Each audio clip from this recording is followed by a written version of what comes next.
রাষ্ট্রপতি আব্দুল হামিদের রিসোর্ট ছিল। এখন আওয়ামী লীগ সরকার ক্ষমতা থেকে পতন হওয়ার পর এই রিসোর্টটা ভেঙে ফেলা হয়েছে। এখান থেকে হাওরের যে অসাধারণ সৌন্দর্য সেটা সবটা সুন্দরভাবে উপভোগ করা যায়।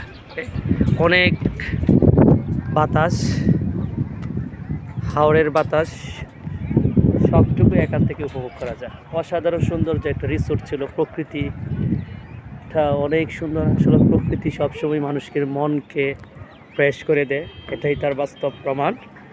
আমরা এখানে এসেছি কতজন মিলে এই হাওর ভ্রমণে।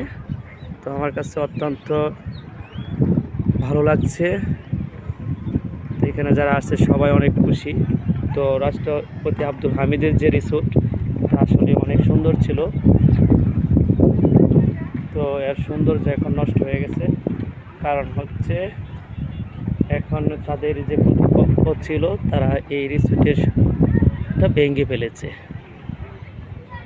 তো আমি যেরকম শুনছি যে পার নাইট এখানে নাকি থাকলে 2000 টাকা লাগতো। যাই হোক, সামনে হচ্ছে সেনানিবাস, অনেক সুন্দর দেখা যায়। ঠিক আছে, অসাধারণ অসাধারণ সুন্দর। মনে হচ্ছে হাওরের পানির সাথে আকাশ লেগে গেছে, অনেক সুন্দর লাগতেছে। রাইট, গাছগুলো অসাধারণ। তারপরে আমরা এখান থেকে নেমে যাব। আসলে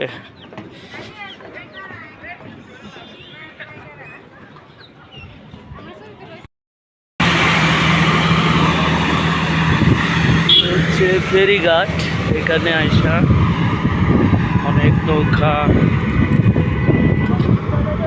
এখানে এসে থামে। এখান থেকে এখান থেকে সবাই যায় দেখতে যায় অষ্টগ্রাম যে দৃশ্য। শত শত নৌকা এখানে দাঁড়িয়ে আছে। হাজার হাজার পর্যটক প্রতিদিন এই মেটাবান এলাকা আসে ঘুরতে। রাষ্ট্রপতির এলাকা, যেটা নামে রাষ্ট্রপতি আব্দুল হামিদের নামে পরিচিত। অসাধারণ অসাধারণ।